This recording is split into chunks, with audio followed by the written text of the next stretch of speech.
नमस्ते बच्चों, Sonia Verma Hindi classes YouTube channel में आप सभी का स्वागत है। और आज मैं आपके साथ डॉक्टर गणपति चंद्र गुप्त के इतिहास से आधुनिक काल के संग्रहित प्रश्नों की प्रश्नावली 35 साझा करूंगी। इस प्रश्नावली में लगभग 20 प्रश्न मैं लेकर आ रही हूं और सभी के सभी अत्यंत महत्वपूर्ण हैं।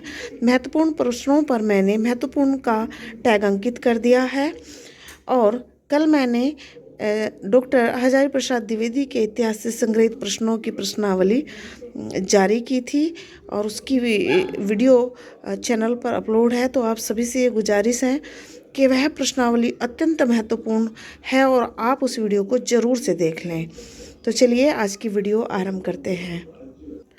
देखिए, मैंने अंकित कर दिया है कि डॉक्टर गणपति चंद्र गुप्त के इतिहास से ये प्रश्नावली है और 1205 नंबर के प्रश्न से मैं इसे आरंभ कर रही हूँ। तो अब चलिए प्रश्नों को देख लेते हैं। बिहारी सतसई पर रत्नाकर ने किस नाम से टीका लिखी थी? तो बाबू जगन्नाथ दास रत्नाकर ने बिहारी रत्नाकर के नाम से बिहारी सतसई पर जो है टीका लिखी थी। भारतेंदु किस उम्र में काव्य लिखने लगे थे? तो वह 11 वर्ष की उम्र में काव्य लिखने लगे थे। अगला प्रश्न देख लेते हैं। रचना काल की दृष्टि से कौन भारतेंदु मंडल के अंतिम कवियों में से हैं? तो बाबू बाल मुकुंद गुप्त भारतेंदु मंडल के अंतिम कवियों में से आते हैं। 1208 नंबर के प्रश्न को देख लेते हैं। काव्य की दृष्टि से भारतेंदु के पश्चात किसका स्थान आता है? तो बाबू बाल मुकुंद गुप्त का। अगला प्रश्न, किस पुस्तक से खड़ी बोली में काव्य रचने हेतु आंदोलन प्रारंभ माना जाता है? यानी कि किस पुस्तक से हमें पता लगता है कि अब हमें खड़ी बोली में काव्य लिखना है? तो वह जो आंदोलन चला था उस पुस्तक का क्या नाम था? तो उसका नाम था खड़ी बोली पद। और यह जो पुस्तक है यह अयोध्या प्रसाद खत्री जी ने लिखी थी। अगला क्वेश्चन देख लेते हैं। खड़ी बोली को काव्य की भाषा बनाने हेतु आंदोलन के मुखिया कौन थे? तो इसके दो मुखिया रहे हैं। सबसे पहले तो अयोध्या प्रसाद खत्री जी ने कमान संभाली थी और उनके पश्चात महावीर प्रसाद द्विवेदी इस आंदोलन के मुखिया बने थे। श्रीधर पाठक किस चेतना से प्रभावित थे? तो वह अंग्रेजी सौंदर्य चेतना से अत्यंत प्रभावित थे। अगला क्वेश्चन महत्वपूर्ण, आधुनिक तुलसीदास किस कवि को कहा गया है? तो राष्ट्रकवि मैथिली गुप्त को आधुनिक तुलसीदास कहा गया है। आधुनिक सूरदास कौन कहे गए हैं? तो अयोध्या सिंह उपाध्याय हरिओत जी आधुनिक सूरदास कहे जाते हैं। प्रिय प्रवास कितने सर्गों का महाकाव्य है? तो प्रिय प्रवास हरिओत की रचना है जो 17 सर्गों में लिखी गई है और यह 1914 में प्रकाशित हुआ था। प्रिय प्रवास का मूल भाव क्या है? तो इसका मूल भाव प्रेम है। अगला प्रश्न, हरिओत कृत वैदेही वनवास मूलतः किस ग्रंथ पर आधारित है? तो हरिओत कृत वैदेही वनवास वाल्मीकि रामायण पर आधारित है। अगला क्वेश्चन, वैदेही वनवास में कितने सर्ग हैं? तो वैदेही वनवास 18 सर्गों का महाकाव्य है। छायावाद नाम सर्वप्रथम किसने दिया? एक क्वेश्चन तो ये बनेगा और दूसरा बनेगा छायावाद नाम का सर्वप्रथम किसने आविष्कार किया? तो मुकुटधर पांडे ने छायावाद नाम या छायावाद शब्द का पहला प्रयोग किया था।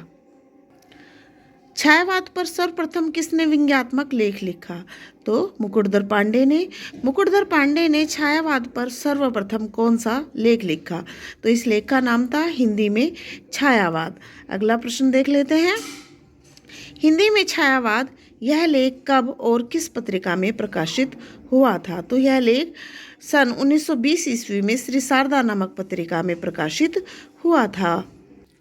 1222 नंबर के प्रश्न को देख रहे हैं, बहुत महत्वपूर्ण है। आचार्य शुक्ल ने छायावाद नाम हिंदी में किस भाषा के काव्य से आना माना है? तो आचार्य शुक्ल इस नाम को बंगला आध्यात्मिक काव्य से आया हुआ मानते हैं।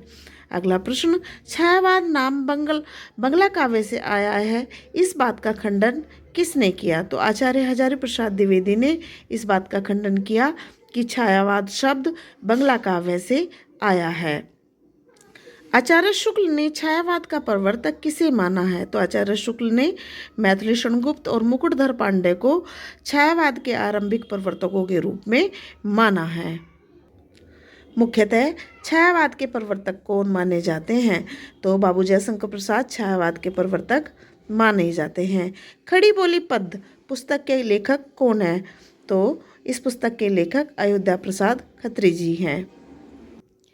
आशा करती हूँ आज की प्रश्नावली आपके लिए अत्यंत लाभकारक होगी और यह बताना चाहती हूँ कि कल आधुनिक काल की जो प्रश्नावली मैंने जारी की है उसमें लगभग 70 क्वेश्चंस हैं और जो डॉक्टर हजारी प्रसाद द्विवेदी के इतिहास ग्रंथ से मैंने संग्रहित किए हैं।